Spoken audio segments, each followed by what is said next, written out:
আসসালামু আলাইকুম, সবাই কেমন আছো? আলহামদুলিল্লাহ আমি অনেক ভালো আছি। আশা করি তোমরা অনেক ভালো আছো। তো welcome back to my channel লাভলিয়াত ব্লগ। সকালবেলা ঘুম থেকে উঠে দেখো আয়াতের পাপা এখন দোকানে যাবে, তো আমার দরজা খুলতে আসতে হলো, যেটি আমার প্রতিদিনের কাজ।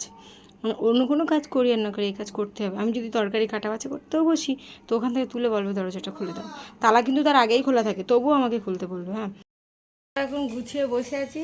এই যে সবাই মিলে এখন যাব, টোটো আসবে, টোটোই করে, তাই তো আয়াত? তাই তো, একটু বলো বলো। তাই তো সকাল থেকে কারেন্ট নেই, কিছু নেই, আর এখন যাচ্ছি কুটুমবাড়ি, মানে আলামিন আর হাসানকে আমি রাখতে যাচ্ছি। হ্যাঁ, আমরা একসাথে করে যাব, তারপর আয়তের বাবা যাবে, খাওয়া দাওয়া করবো, তারপর চলে আসবে, এরকম একটা ব্যাপার। তো টোটোর জন্য বসে আছি, এখন টোটো আসছে না, টোটো আসলেই বেরিয়ে যাব। তো চলো। ওরা প্রথমে এসেছিল আমার মায়েদের বাড়ি, ওখানে দুদিন ছিল। মানে আমার মা ওদের ফুম্মা হয়, খালামা হয়, আর আমি ওদের বোন হই, হয় একজনের মামাতো বোন, না একজনের ফুফাতো বোন আর একজনের খালাতো বোন। যাই হোক, আমাদের বাড়ি এসেছিলো, একদিনের বেশি থাকবে না। আমি বললাম দুদিন থাক, তারপরে তোদেরকে নিয়ে আমি একসাথে যাব।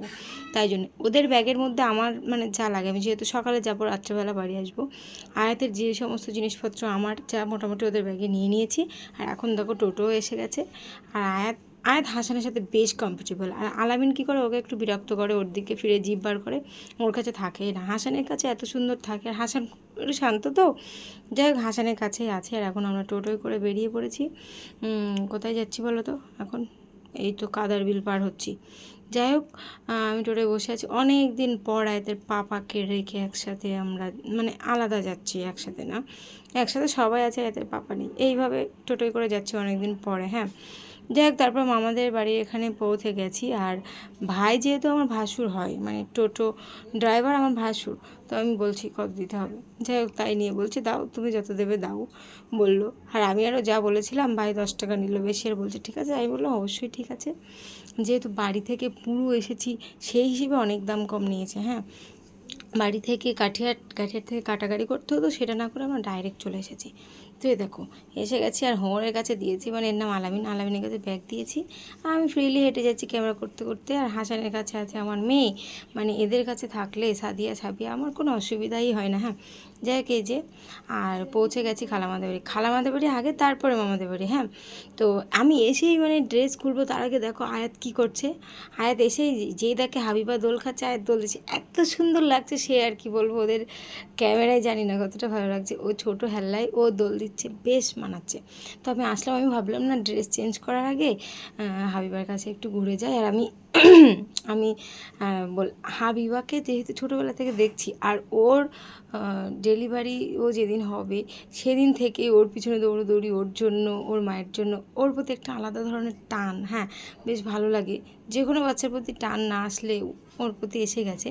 তো হাবিবাকে যেহেতু আমি কোনো ড্রেস দিইনি, ওর বয়স 1 মাসের বেশি হয়ে গেছে, কিন্তু ওকে আমি কোনো ড্রেস দিই, ওর এত ড্রেস পাওয়ানো হয়েছে।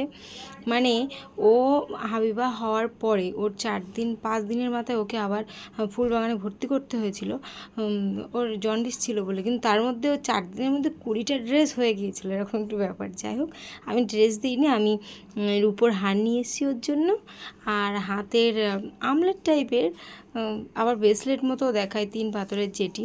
তো ছোটো মানুষ যেহেতু এখন পরবে না, আমার দিতে হবে, তাই দিচ্ছি ওকে। বড় হলে দিতে হবে এরকম কোনো ব্যাপার না, তো দিয়ে দিচ্ছি। তো হারটি আমি সুন্দর করে পরিয়ে দিলাম, আর হাতের আমলেটটিও পরিয়ে দিলাম। আগের যে পুরনো মডেলের রকেট নাকি পাওয়া যায়, ওটি না, এটি হলো আমলেট, 3টে পাথরের, সবাই পরে, বাচ্চাদের ক্ষেত্রে ভালো লাগে। আয়াতেরও আছে সেম, তো ওরকমই নিয়ে এসি, জাস্ট কালার আলাদাই। দেখো কত সুন্দর লাগছে, হাবিবাকে বেশ মানিয়েছে। যাই হোক, হাবিবাকে পরিয়ে দিলাম। আর এখন হাবিবাকে গোসল করিয়ে ওর মা ঘুম পাড়িয়ে দিয়েছে, ঘুম পাড়াচ্ছে। আর আয়াতকেও আমি গোসল করিয়ে দিয়েছি, মানে একই প্রসেসে, ও সেম বাটিতে। হ্যাঁ, তারপরে দেখো আয়াতের পাপা চলে আসলো, আর আমার খালুর সাথে কী একটা বিষয় নিয়ে ডিসকাস করছে। মানে বেটা ছেলেরা এক জায়গায় হলে হয় টোটো, নয় রাজনীতি, এই সমস্ত। আর এদিকে দেখো হোমর ফোনে গেম খেলছে, আর আমি সে দেখো ক্যামেরা করছি। যাই হোক, আমারও গোসল কমপ্লিট, আর এখন খেতে চলে এসেছি।